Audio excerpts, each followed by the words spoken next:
I wanted to ask about perception. I think it was yesterday's discourse when you were speaking of our senses, the phenomenal senses that are manifest, but the blueprint, I think was your word, is in the subtle realm. So my question is that's really where perception is in that subtle realm. And you also said that's the realm of the rishis, who are the creators of the universe. And so I guess that's one of my questions. Well, I have a whole bunch that have rolled into this. Who are they, and does that have to do with the creation of each moment in our perception, in our senses that we hear every day? And then that's also linked into what today, when you were talking about the inward movement of the wave and the outward, does that not take perception to know that and to sense, I don't know what other word, when we are able to fall into that gap and be in that center of that flow, that's also a perception?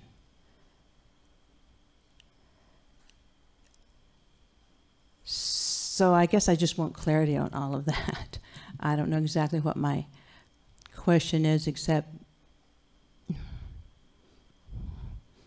how to perceive the perception. How to perceive the perception? Oh dear.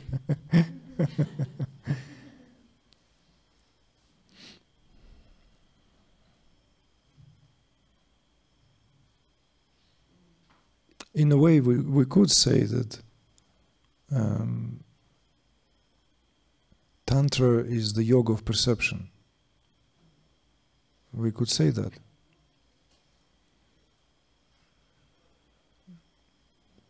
It's where the union is gained through a refinement of perception.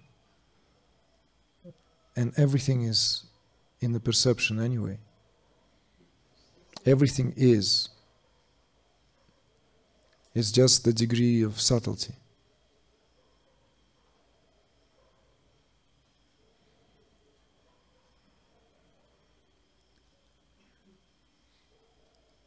But when it comes to that, how to perceive the perception, right, or how to get beneath, this is very much tantric methodology to be able to go beneath any experience, to extract the essence contained in that experience. And it is done in a conscious way. And there are no restrictions, limitations, or limits to what kind of experiences one may use as a material for one's work or practice. Because the standpoint here is constantly being reminded that, and this is again from the non-dual tantric perspective, from the Advaita perspective, this phenomenal reality, and especially how it is understood in the Shaiva tradition, this phenomenal reality is Shiva, though in disguise it's nothing other than. So therefore, every experience is nothing other than. So that what experience does, it usually carries us away from the realization into the sphere where we completely get enmeshed in the experience, whatever that experience is. Let's say if we speak about range of emotions.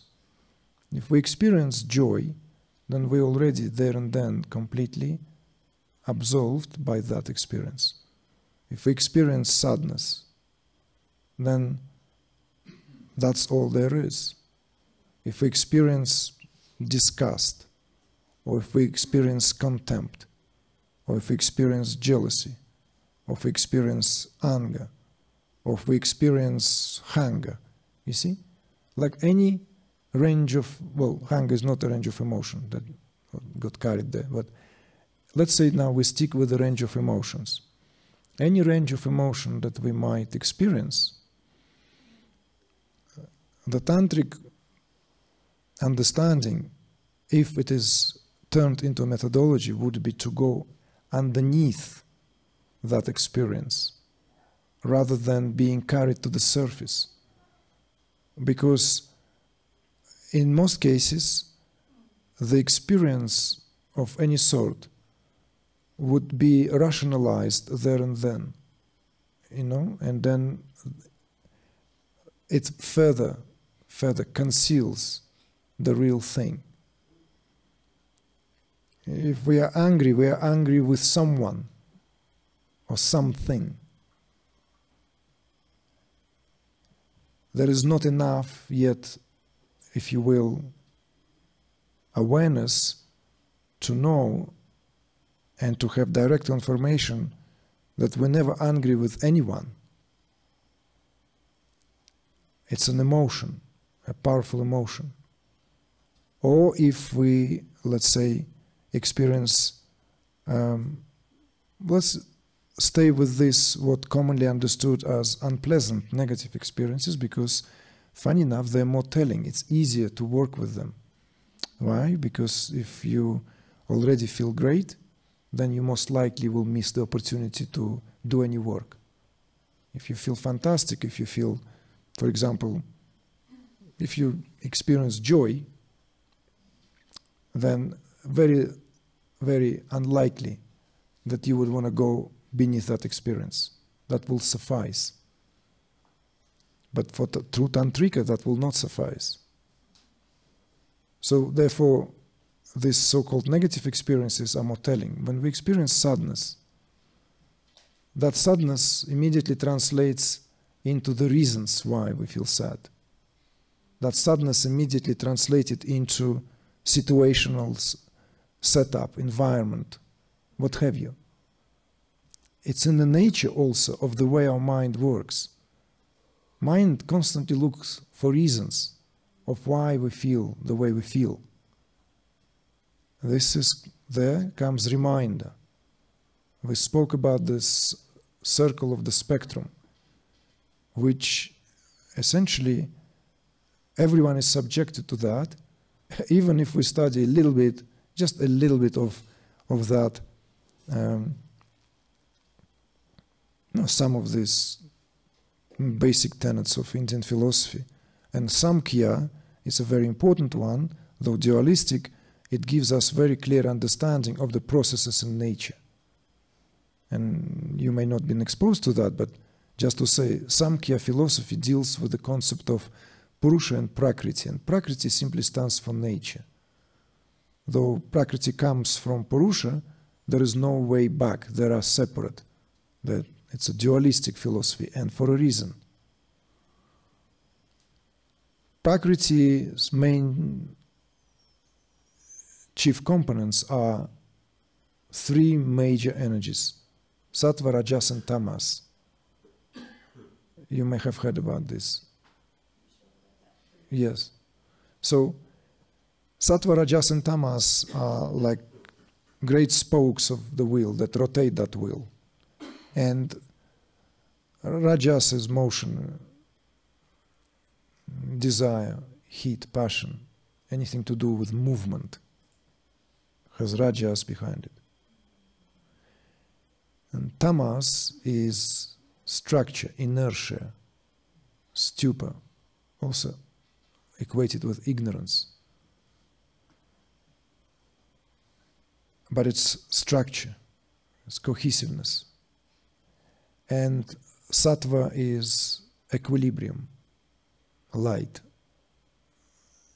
It's that what contains everything. and keeps everything in balance, including when it comes to the balance of Rajas and Tamaguna, these three gunas. There is this kind of a saying that Sattva is closest to the divine, or closest to the self. Why? Because it has these qualities of equilibrium, of light. So even from that point of view, this spectrum of emotions is constantly rotating. Therefore, we cannot constantly feel filled with joy unless we've gone a little bit, somewhere. But then it's not a joy. It's just, it looks like it. It may not necessarily be the experience of it. So when someone who is given to this perception, when one is experiencing certain emotion, one's job there and then would be to resist any temptation of projecting that experience onto any object that our mind is ready providing there as associative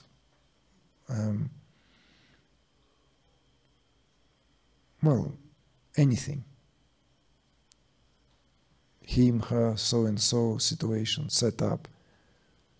But simply go into the core of that experience, literally sinking into it willingly, so as to savor the flavor of that experience in its full measure.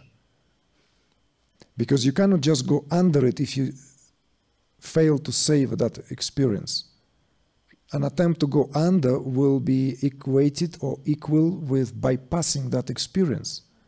And that is impossible. The access would not be granted, so it will be a superficial attempt. Therefore, first you, as it were, sink into that experience fully, and you savor it rather than trying to, remove yourself from that experience because it feels in that moment less desirable, less pleasant or something. And once you have that taste, not a lot could be said to that as well, then you have the capacity to go under the experience itself. That would be equated with as if squeezing that experience for what it can offer. And that squeezing of that experience, you enjoy the rasa, the juice. By the way, you know how many geniuses, though they did not practice Tantra, understood this. Greatest works of art in every realm were produced when people were not afraid to feel in full measure what they were going through. But today, of course, in the field of psychology, ouch, something is like, it's ouch all the time, As soon as we feel this kind of ouch, it's like, tranquilizer, equalizer, that we constantly want something that keeps us from so-called experiences we don't want to go through. Whereas these experiences, from the standpoint of your Tantra, are trampolines or portals, gateways.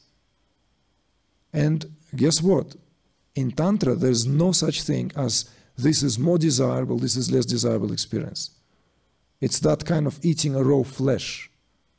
But I don't teach that marga. So this is the path of internal experience. So it is like eating a raw flesh, but we don't need to serve it. It's going to the authenticity of experience. That's what the rawness here stands for, or what it stands for. So this is how you can go under that, what is the perception. But you cannot just avoid that and dig it under, you see?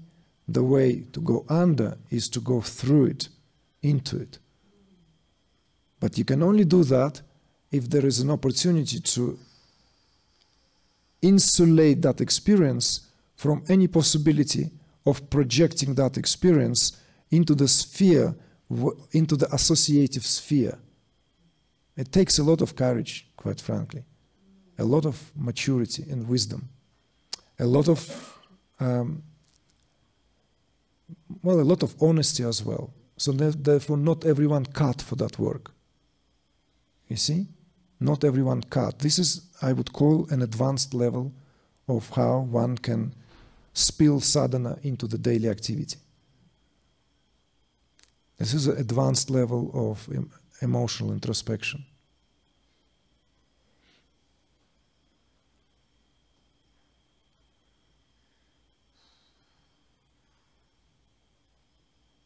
For example, Rainer Maria Rilke, who is known for really profound way with the language and being able to convey very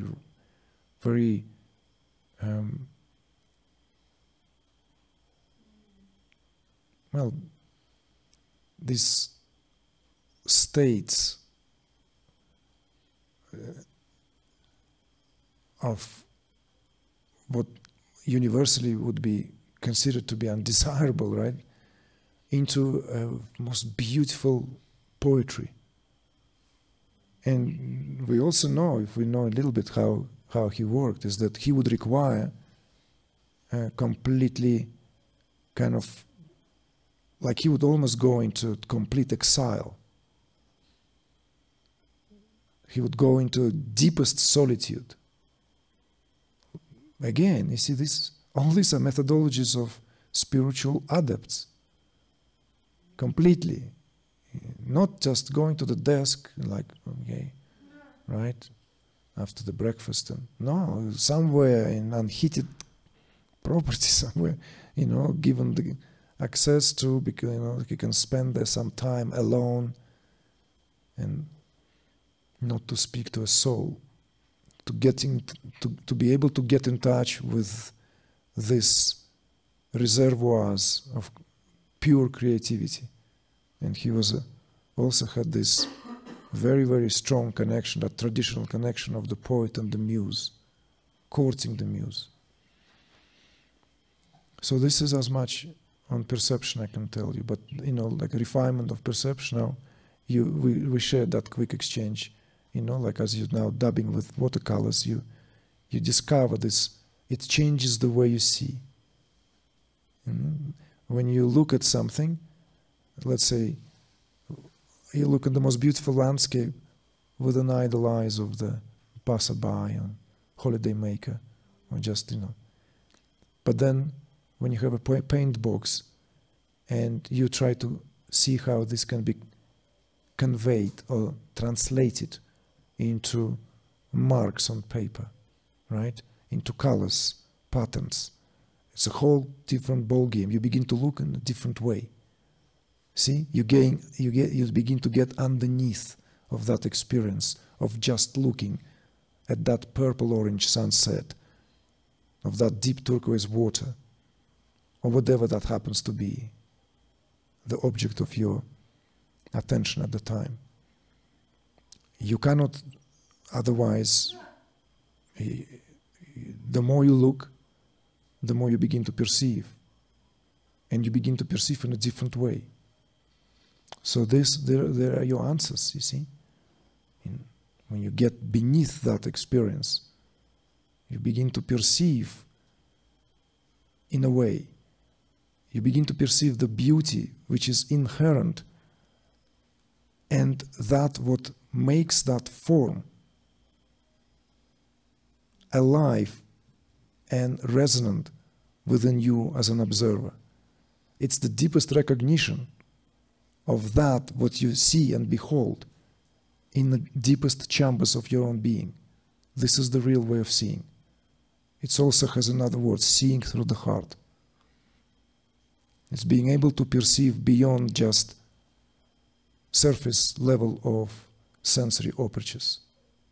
And no sense perception is limited because of the aforementioned provenance of the senses. They belong to the realm where they rub shoulders with the divine beings. Just as a metaphor.